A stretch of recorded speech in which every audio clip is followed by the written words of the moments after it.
Olá, querido Alberto. Estávamos aqui falando do quanto somos gratos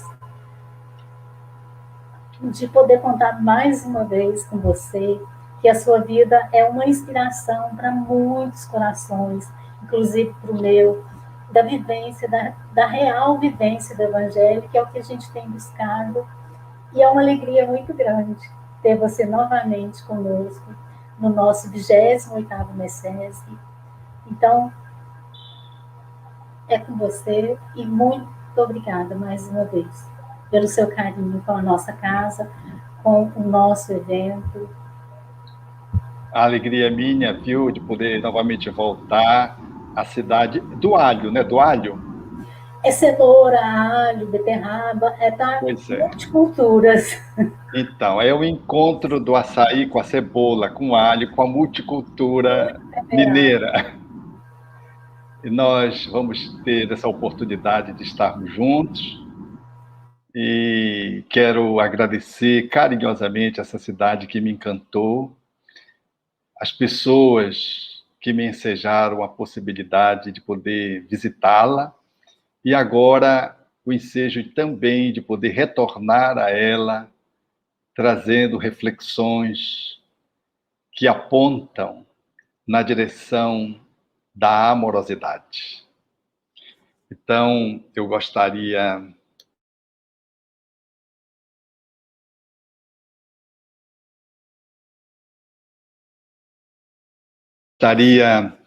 de reverenciar os internautas e dizer do quanto estarmos juntos nesse domingo, para mim, é gracioso. A fala é de Rabindranath Tagore, pela psicografia de Divaldo Franco. Procurei-te desarvorado e triste pelas terras distantes, em loucas aventuras com os outros, sem conseguir encontrar-te. Aonde chegava a minha ansiedade, deparava-me com as marcas dos teus pés no chão. Cobri os meus sonhos de angústia, dilacerando todas as minhas esperanças em vãos movimentos para te encontrar. Exauri-me sem resultado feliz e caí vencido. Defrontei-me um dia com duas estrelas que se apagavam nos olhos de uma criança abandonada e amei-a. A sua voz sem palavras e a música da sua necessidade fizeram-me encontrar nós três.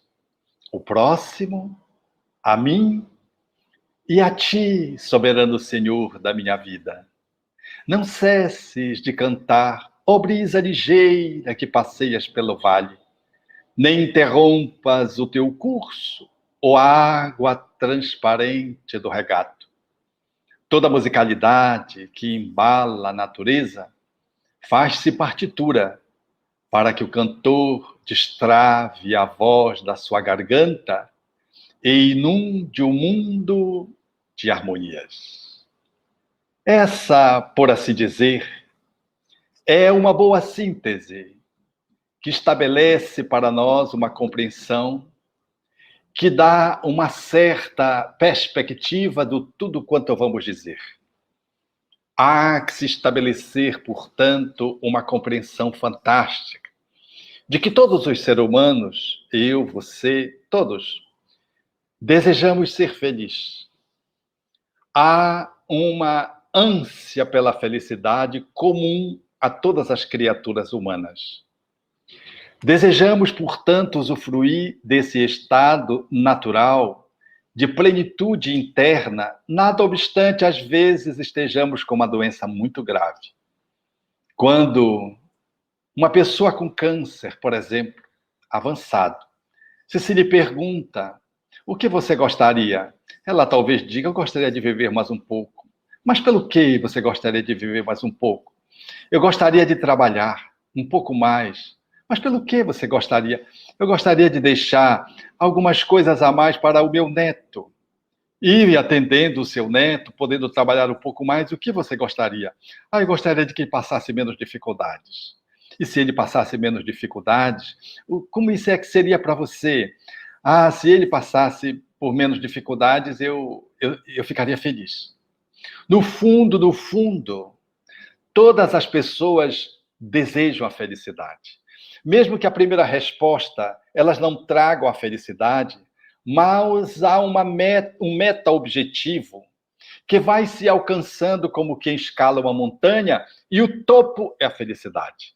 Mesmo uma pessoa no estado de terminalidade, quando se lhe pergunta acerca dos seus passos que ele deverá dar, lá no topo, lá em cima, a última resposta, eu ficaria feliz. Ainda que as proximidades da desencarnação. É assim todos os seres humanos. Mas há um dilema que precisamos tratar à luz da perspectiva espírita. O que é ser feliz? Posto que a felicidade, ela circula entre, pelo menos, duas abordagens que são extremamente diferenciadas. O Espiritismo faz a sua identificação com uma delas. A primeira é essa felicidade calcada em algo que eu possa alcançar. E se eu posso alcançar, eu serei feliz. Se eu puder ajudar o neto, eu serei feliz.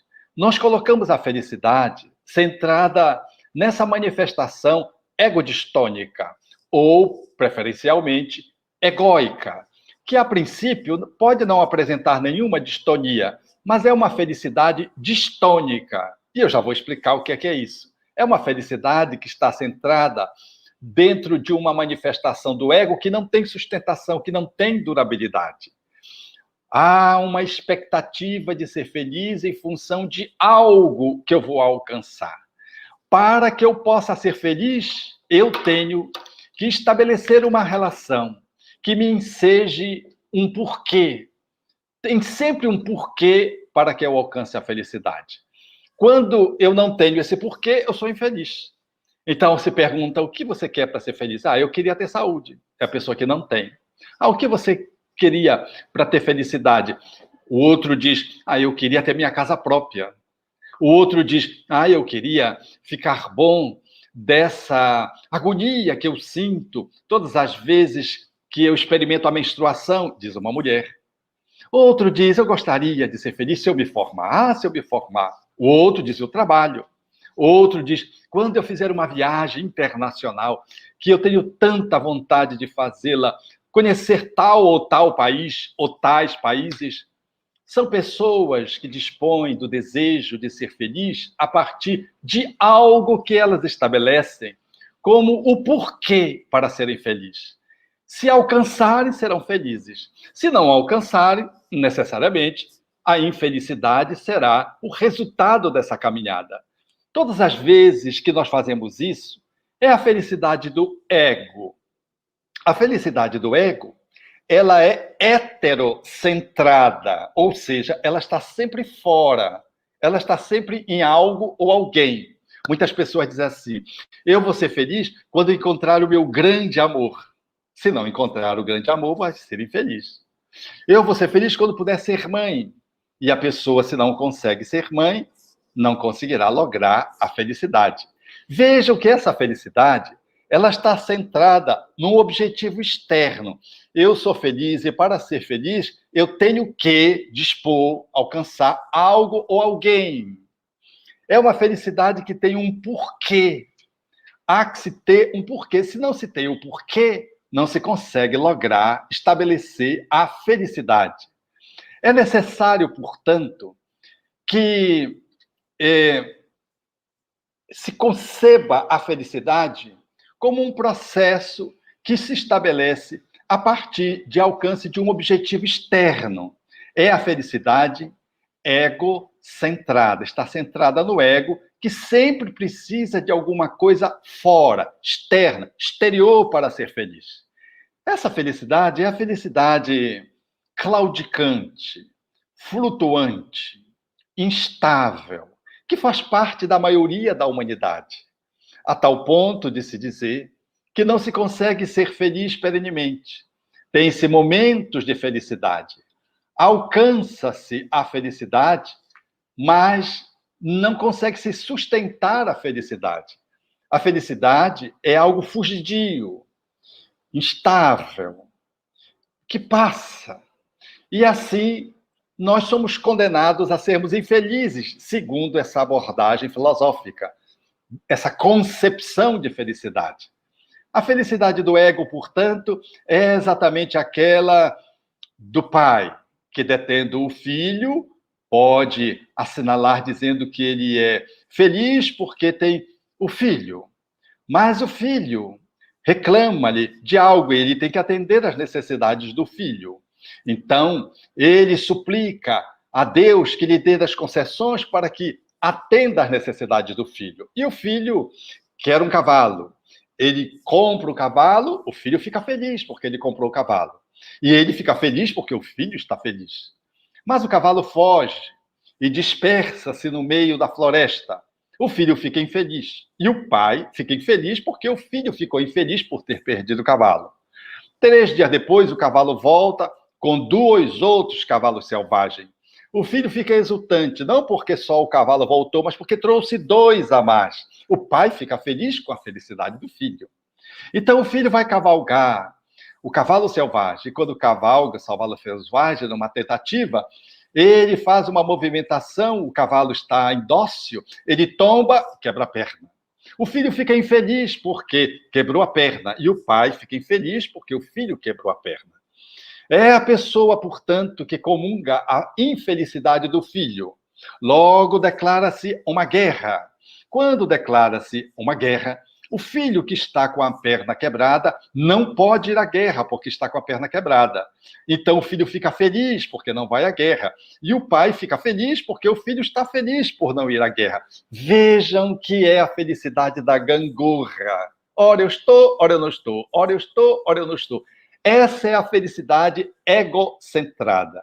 É uma felicidade em que eu centro o meu objeto para alcançar a felicidade fora. Está em alguém ou está em algo.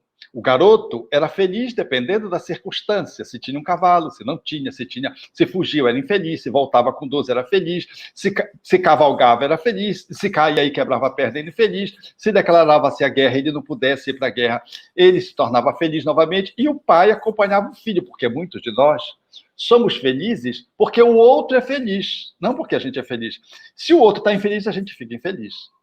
Quantos de nós estabelecemos a nossa felicidade em alguém em tempos de pandemia? Se esse alguém desencarna, é um desespero para quem experimentou este luto, porque a felicidade estava centrada naquela pessoa. Se não tem uma compreensão da vida após a morte, a pessoa tem muito poucos recursos para se manter feliz, porque ela experimenta essa ansiedade, essa angústia da perda. O motivo da sua felicidade se foi. Quantos de nós temos essa felicidade gangorra? Essa felicidade que, dependendo de como ela está, eu me coloco feliz ou infeliz. Essa é uma visão mundializada. As maiorias das percepções sobre felicidade, elas observam nessa perspectiva, porque o mundo ainda funciona muito no nível do ego. Mas o que os espíritos dizem é de que mesmo uma pessoa que consiga juntar saúde, bem-estar físico, social, que detenha beleza, disponha de riqueza, detenha status, seja acumulado de prestígio e tenha poder, ainda assim, a felicidade não está implicitamente com ele. Ou seja, nós podemos ter tudo isso e ainda assim não sermos felizes. Porque nada disso é estável. E tudo isso se nos pertence egoicamente. O ser humano, para ser feliz nessa perspectiva, está condenado, portanto, a experimentar a claudicação, a flutuação da felicidade. Ele, portanto, está ou não está feliz? É o verbo estar. Eu estou feliz ou não estou feliz? Nunca é o verbo ser, porque ele não consegue ajustar uma felicidade perene, permanente, imutável. Ele está sempre ao sabor do vento, ou seja, das circunstâncias. Muitas pessoas se sentem felizes ao máximo, para no dia seguinte se sentirem infelizes ao máximo. Porque perdem o emprego que tanto desejavam, perdem o relacionamento afetivo que tanto cultuavam, perdem a convivência de um ente amado pela desencarnação ou pela morte, na minha perspectiva materialista, e ficam infelizes. Quantos eram felizes aplicando seus recursos no mercado de ação? Muito recurso. Tem uma perda considerável, um craque, como que na Bolsa de Valores, como bem recentemente se estabeleceu, repetindo-se aquilo que se deu no ano 29 do século passado, quantos se suicidaram? Porque se viram privados daquilo que os tornavam estável, numa felicidade quimérica. Como houve a queda, especialmente nos países ricos, as pessoas muito ricas, que perderam somas assustadoras, elas entraram em crise. E muitas delas não só ficaram infelizes, mas perduraram a sua infelicidade quando declinaram de poder manter-se no corpo pelo suicídio, infelizmente. No entanto, uma outra felicidade que o Espiritismo protagoniza, elabora, considera e nos convida a pensar e a caminhar nela. É a felicidade que não está centrada no ego, está centrada no eu interior, no espírito imortal. Essa felicidade, ela fala da nossa identificação com a nossa essência mais profunda. Quando nós conseguimos essa identificação com a essência mais profunda, nós somos felizes. Porque é curioso, como diz o Vedanta, que o sofrimento está relacionado a algumas causas, diz a teoria do Vedanta. Numa análise das dores no campo do mundo, diz de que nós somos infelizes, em função do nosso desconhecimento. Não saber quem somos é a primeira causa de infelicidade. A segunda causa é nós criarmos um ego com o qual nós nos identificamos. A terceira causa é nos apegarmos a essa imagem de nós mesmos egóica. A quarta causa é criarmos um apego ao ego e ao mundo ilusório e transitório. E a quinta causa é o medo da morte. Diz o Vedanta que essas 5 causas de sofrimento humano que o impedem de ser feliz podem ser resumidas na primeira. É o autodesconhecimento. Todas elas falam do autodesconhecimento. O autodesconhecimento, se resolvido, todas as outras se resolvem. É muito curioso essa abordagem, porque ela coincide, como todas as leis que estão dispersas na humanidade ao longo do tempo, a visão do Espiritismo coincide com a visão do Vedanta quando faz essa análise de síntese de que o autodesconhecimento é que nos faz infelizes. Porque se conhecermos, nós estaremos dispensando todos os outros 4 motivos que fazem o sofrimento humano. Na perspectiva espírita, conhecer-nos não significa apenas ficar numa perspectiva humana egóica, ou seja, reconhecermos os nossos instintos, as nossas emoções, os nossos sentimentos, a nossa capacidade cognitiva, intelectual, avaliarmos, portanto, toda essa dinâmica que envolve o nosso desejo, a nossa criatividade, as nossas aversões. Tudo isso é muito importante, porque está no campo humano, mas tudo isso não é tudo. É apenas uma parte do que somos. É a parte que nos caracteriza a humanidade. Mas nós somos seres transhumanos. Nós somos seres espirituais, nós não somos seres só humanos. Somos também humanos, mas somos seres espirituais. Se nós não conseguirmos ampliar a percepção do autoconhecimento para ir além da mente, do intelecto, além do ego, nós vamos ficar apenas limitado à nossa humanidade. E a humanidade não dá conta de si mesma. E por isso elege o sofrimento como algo inevitável. E o homem corre para ser menos infeliz. E às vezes ele é um pouquinho menos e se diz que é feliz.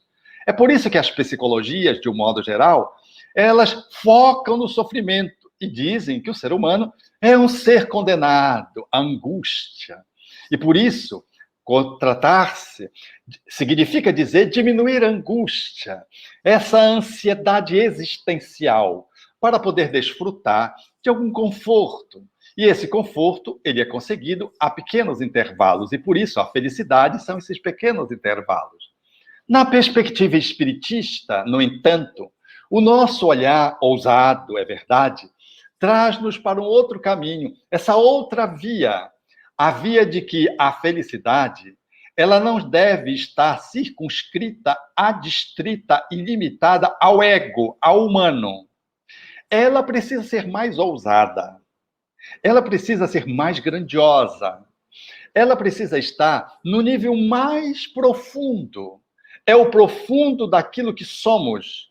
É necessário o autoconhecimento, que os bons espíritos assinalaram a Allan Kardec, falando a Santo Agostinho, que se dispôs a dizer a sua própria história e grafou na questão 919A de O Livro dos Espíritos a sua estratégia para poder ser feliz tanto quanto fosse possível neste mundo, vencendo as suas inclinações, mas tornando eficaz a sua vida, usufruindo a sua vida. E Santo Agostinho nos traz, nessa perspectiva de seres imortais que somos, espíritos que estamos humanos, a possibilidade de concebermos um outro tipo de dinâmica que nos conceda uma felicidade mais estável, menos fugidia, portanto, menos gangorra e mais estado de felicidade.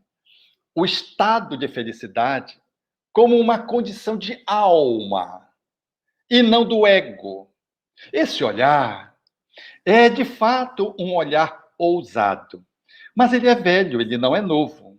Está na figura de Jesus quando afirmava: buscai o reino dos céus e sua justiça, e tudo mais vem por consequência.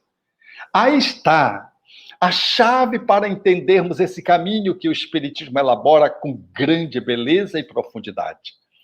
Nós somos espíritos e temos que buscar o reino.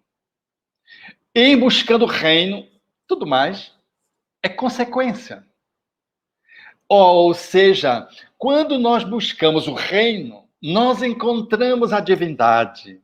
E ao encontrar a divindade, e ao identificar-nos com ela, nós criamos um estado interior que nos faculta uma experiência de vida perene, permanente, mais duradoura, se não perene.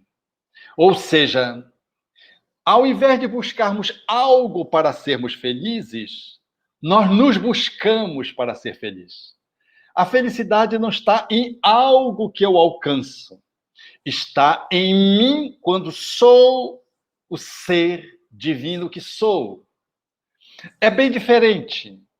A felicidade da primeira análise que fizemos é uma felicidade que ela vem em função de uma movimentação da alma. A felicidade da movimentação do ego. A felicidade que estamos postulando agora, à luz do Espiritismo, é uma felicidade consequente da alma.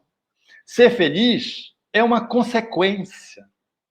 Não se busca ser feliz. Busca-se, em se encontrando, é ser feliz. É simples assim.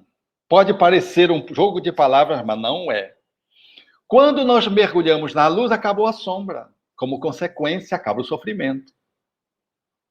Essa é a proposta que o Espiritismo, calcado na figura de Jesus, faz com prontidão. A felicidade é o ato do ser encontrar-se na sua essência espiritual, que é poder, a partir dela, manifestar-se. E quando nós nos manifestamos, nós iluminamos-nos egoicamente e damos conta de lidar com todos os sofrimentos que o mundo se nos apresenta. E o desejo de poder ser feliz, nessa perspectiva, cede para o estado de felicidade. Eu não desejo a felicidade como algo que precisa ser alcançado. Eu me auto-encontro e passo a ser feliz. A felicidade, portanto, ela é subproduto do autoencontro. Ela não é algo que eu vou assambarcar aqui e acolá. Se tiver dinheiro, se tiver prestígio, se encontrar um grande amor, se mudar de cidade. Não. A felicidade não é algo que está em algum lugar que eu me movimento para alcançá-la. A felicidade é, na perspectiva espírita, secundária ao autoencontro. Quando eu me autoencontro, eu passo, então, a desfrutar da conexão com a divindade. E aí, em nível egóico, eu passo a lidar com a vida de uma forma mais madura, mais sábia, sem deixar de ser humano.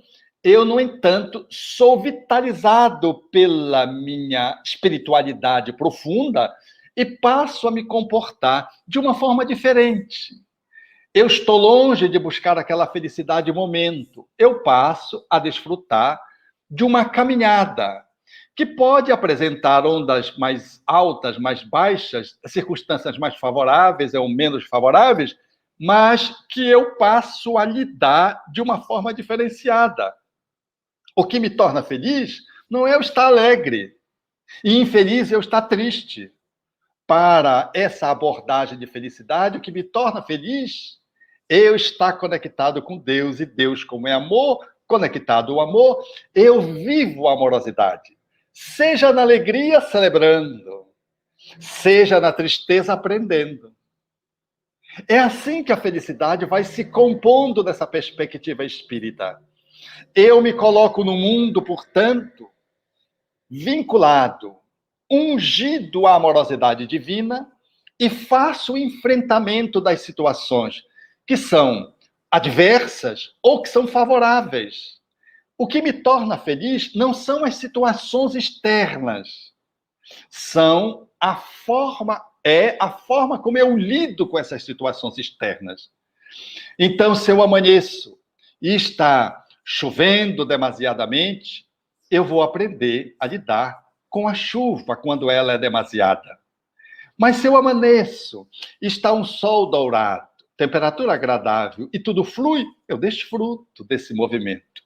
Portanto, lidar com os dias favoráveis e os dias não favoráveis, com os dias poéticos e com os dias prosaicos, é a arte de poder ser feliz a partir dessa conexão amorosa que eu experimento quando me conecto com a divindade. Conectar-me com a divindade é encontrar o reino que me habita, porque eu, você, detemos esse reino divino em nós.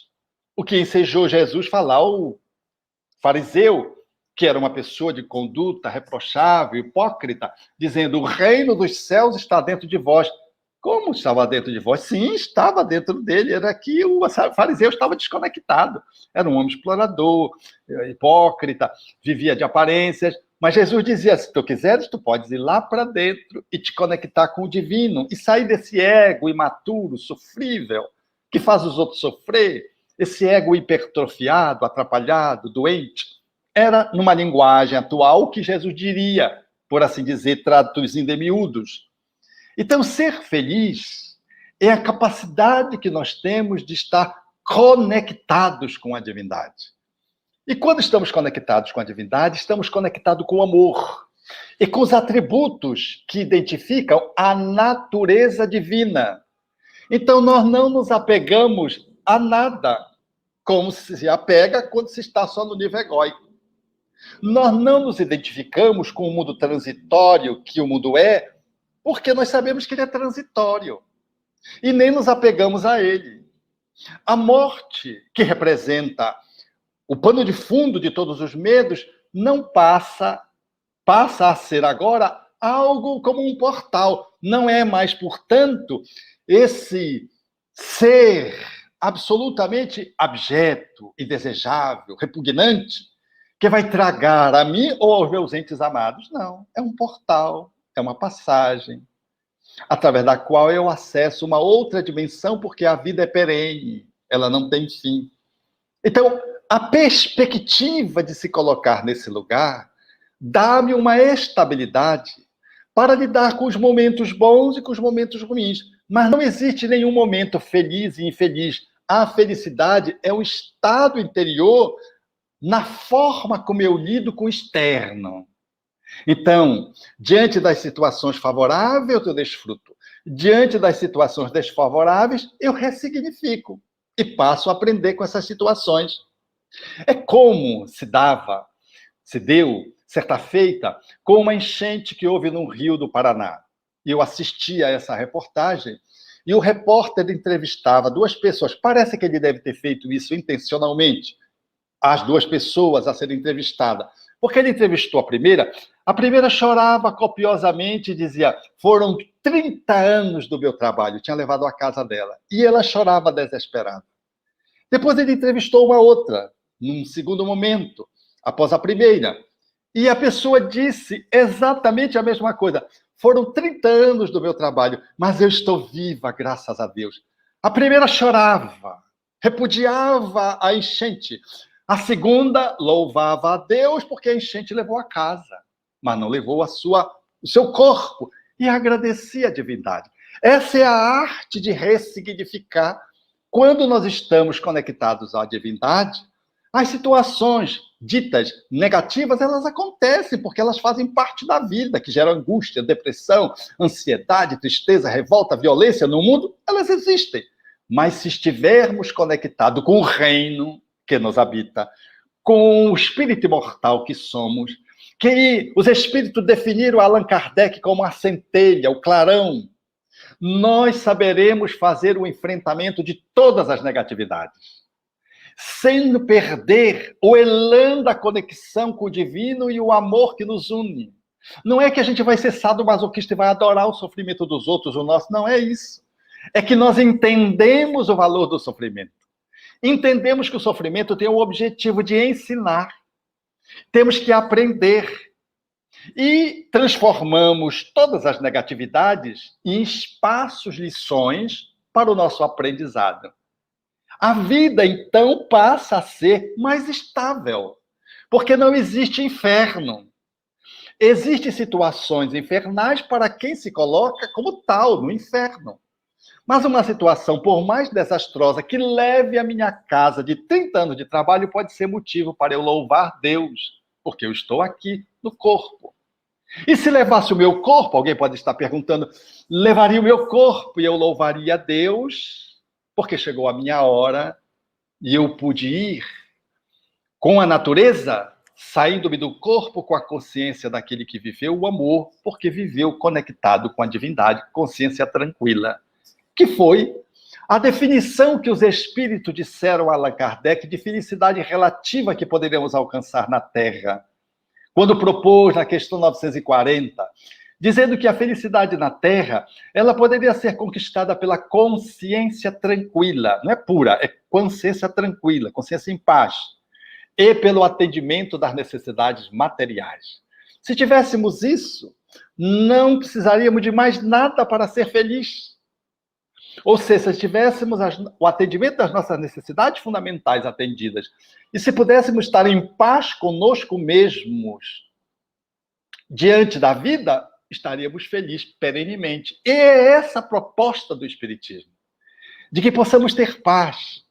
Não fiquemos tão angustiados porque não alcançamos o topo do trabalho, que não conseguimos o prestígio que desejaríamos ter, de que não temos os filhos que nós gostaríamos de ter, a esposa, o esposo que a gente tanto sonhou, que nós não conseguimos ter a nossa casa própria na praia, no centro, sei lá, o carro, a Ferrari, se nós estivermos ancorados na consciência tranquila, talvez andando de bicicleta, causemos inveja por sermos tão felizes ao lado de alguém que passe numa Ferrari a alta velocidade, porque ainda está desencontrado em si mesmo. E o que anda na bicicleta ou sobre o burro já encontrou-se a si mesmo.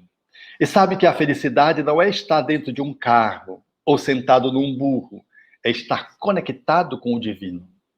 Então, a felicidade, na perspectiva que o Espiritismo vai se nos apresentando, ela se abre como um jeito de se colocar no mundo. Um jeito amoroso. E ela é uma consequência do jeito amoroso. A felicidade, portanto, decorre de um jeito amoroso. Não é algo que eu vou alcançar. Ela decorre da minha conexão com a divindade. Ela não está dependendo de um se eu serei feliz, se conseguir isso, eu serei feliz, se alcançar tal coisa, eu serei feliz, se me relacionar com... Não, eu serei feliz porque eu me autoencontrei e experimento a amorosidade e desfruto dessa amorosidade, lidando com as situações positivas e degustando, saboreando, com as situações negativas, ressignificando. Para que vocês entendam bem o que eu estou dizendo, numa exemplificação cabal, eu vou lhes contar a história do Seu Miguel. Seu Miguel é uma pessoa que eu conheci recém-formado. Fui convidado por um amigo a fazer uma visita ao Seu Miguel. Seu Miguel era um ranceniano, vivenciando a experiência de uma família socialmente dependente, que não podia se manter. E a União Espírita Paraense tutelava essa família que não tinha condições de se autogerir. E eu fui levado para atender o Seu Miguel. Quando eu entrei na casa do Seu Miguel, o amigo que me levava gritou bem alto: Seu Miguel, aqui é o Alberto, ele é médico. E virou-se para mim o amigo e disse: é que ele é meio surdo, Alberto, e por isso eu estou gritando. E eu estou dizendo que tu és médico, porque senão ele não vai dizer nada do que ele sente, que o Seu Miguel não reclama de nada. E eu comecei a conversar com o Seu Miguel. Seu Miguel, sabendo que eu tinha ido para atendê-lo, começou a dizer das suas enfermidades. Não tinha um pé, porque a ranceníase tinha levado. Um outro pé, ele não tinha alguns dedos que o rato tinha comido. Aliás, eu vi ratos passando a casa do Seu Miguel, eram 2 compartimentos.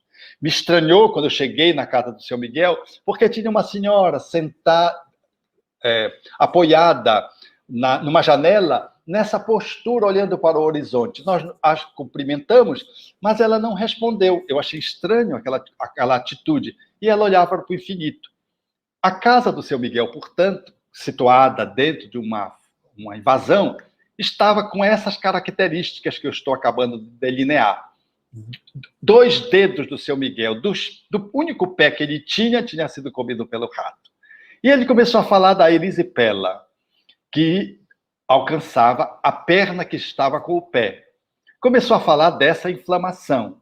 E começou a dizer da dificuldade dele em relação à percepção visual, porque ele detinha um quadro visual muito comprometido.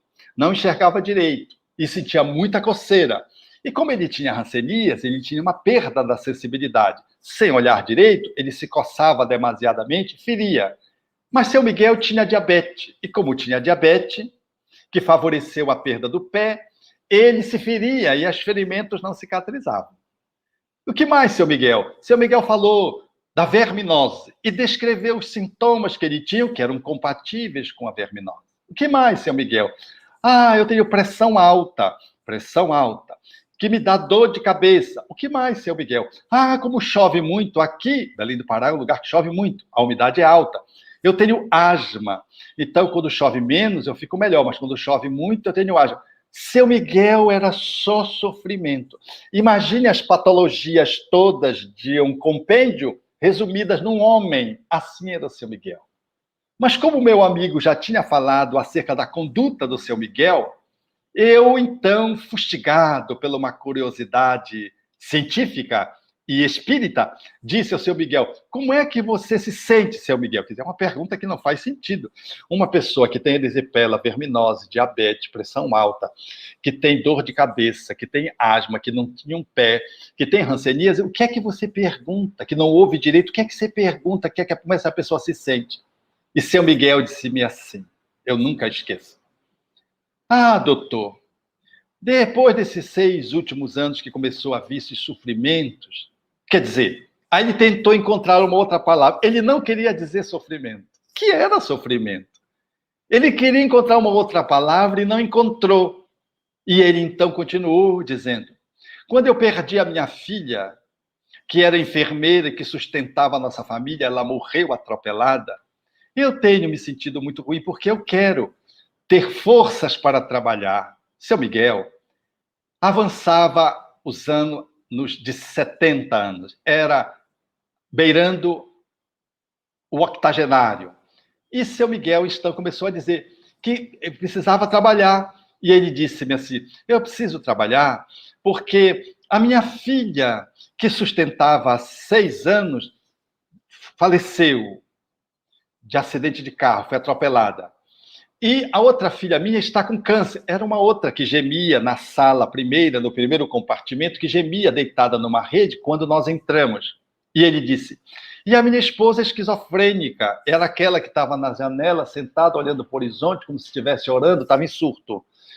E eu fico sem poder, eu queria ter mais saúde para poder cuidar da minha família. Eu tive a vontade de me esconder sob a cama do seu Miguel. Porque seu Miguel era o protótipo das doenças médicas, mas era o protótipo da felicidade. Porque ele se dizia feliz. Como é que uma pessoa pode ser feliz com tanto sofrimento? Ele só lamentava, nos 6 últimos anos, a filha ter sido atropelada e ele não poder manter a família. Era a única coisa que ele lamentava. Sempre sorrindo. Qualquer visita que chegasse ao seu Miguel saía melhor. Porque seu Miguel dava um banho.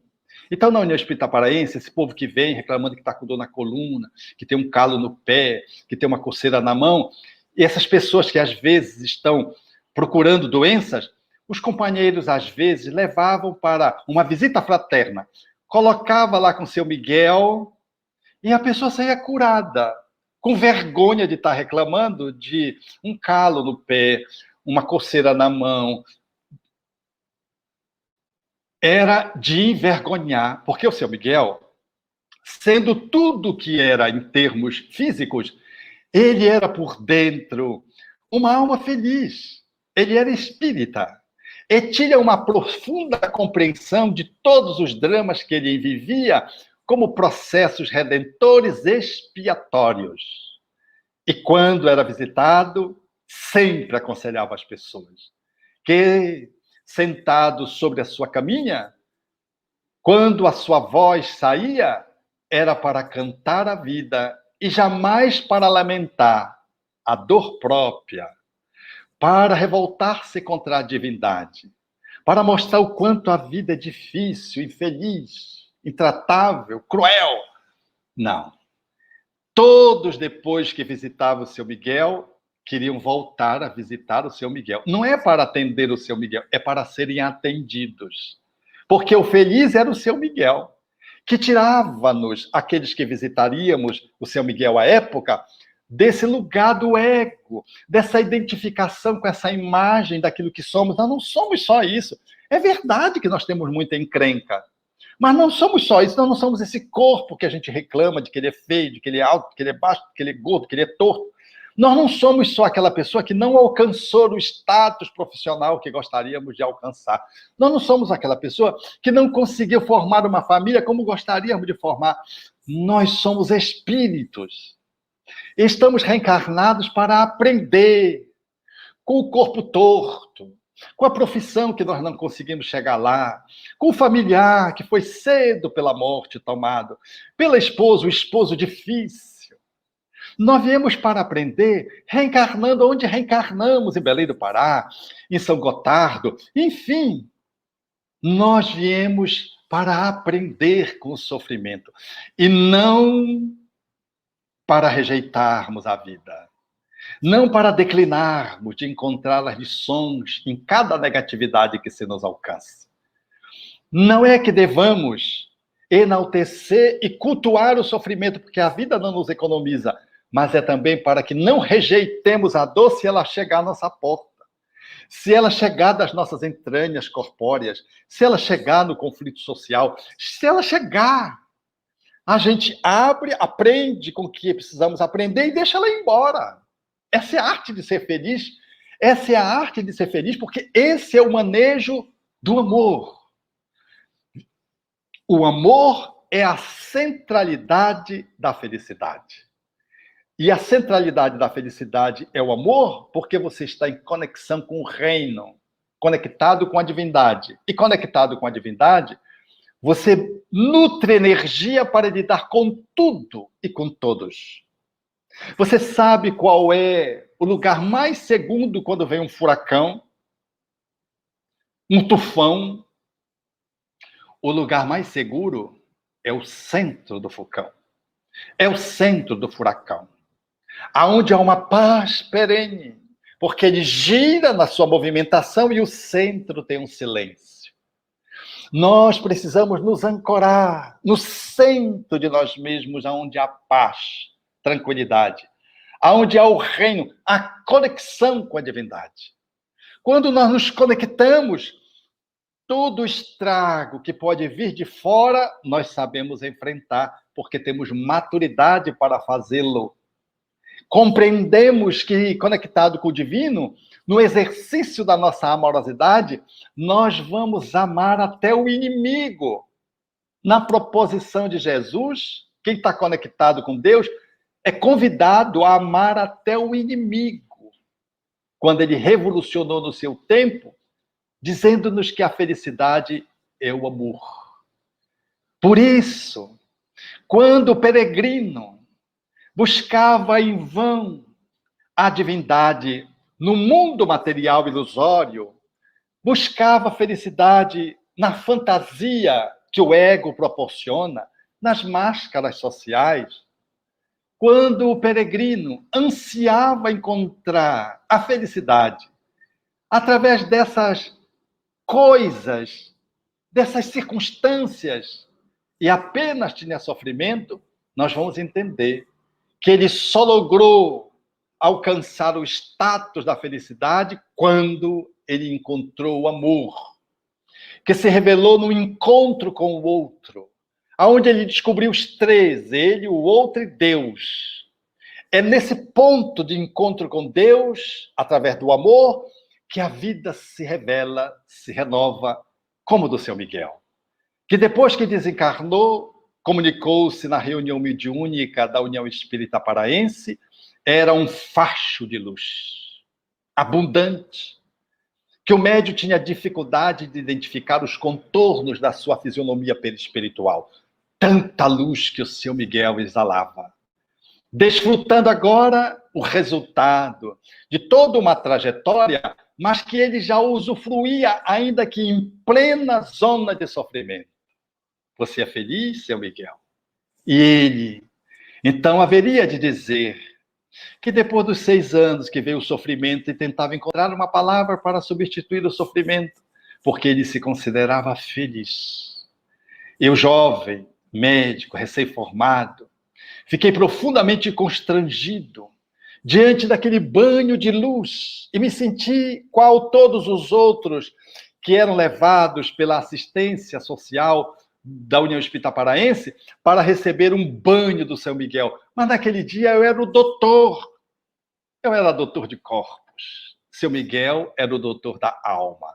Eu era o ego tentando consertar carnes. Seu Miguel era um médico do espírito, consertando-me as limitações de aprendiz de médico e iniciando uma vivência no campo da atividade da medicina e da vida, porque eu tinha apenas 26 anos. É assim que a vida nos convida para que possamos fazer um encontro com a divindade. Buscarmos Deus através do amor, E então tudo se desfaz, enquanto negatividades, enquanto zonas de desconforto, de angústia, porque nós passamos a dar um novo significado. E ainda que a vida se nos apresente desafios, nós somos capazes de superar, porque estamos centrados no reino e na sua justiça. E nada que está centrado em Deus é vulnerável. E na nossa condição de humanidade, nós experimentaremos, sim, aqui e acolá, os resvalos, se nos desconectarmos da essência que somos. Mas esse processo é um processo de convite para que não saiamos de dentro de nós mesmos, a fim de que, como humanos, nós possamos ser maduros, nós possamos ser adequados, possamos ser sóbrios, solidários, fraternos, porque nós só conseguimos isso se estivermos ancorados no amor, porque é o amor que reproduz esses subprodutos e que faz com que a alma se sinta feliz como mera consequência do ato de amar. Por isso, Tagore tinha razão ao afirmar: procurei-te, desarvorado e triste pelas terras distantes, em loucas aventuras com os outros, sem conseguir encontrar-te. Aonde chegava a minha ansiedade, deparava-me com as marcas dos teus pés no chão. Cobri os meus sonhos de angústia, dilacerando todas as minhas esperanças em vãos movimentos para te encontrar. Exauri-me sem resultado feliz e caí vencido. Defrontei-me um dia, com 2 estrelas que se apagavam nos olhos de uma criança abandonada, e amei-a. A sua voz sem palavras e a música da sua necessidade fizeram-me encontrar nós 3. O próximo, a mim e a ti, soberano Senhor da minha vida. Não cesses de cantar, ó brisa ligeira que passeias pelo vale.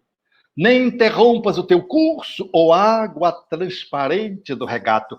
Toda a musicalidade que embala a natureza faz-se partitura para que o cantor destrave a voz da sua garganta e inunde o nosso mundo de felicidade. Muito obrigado.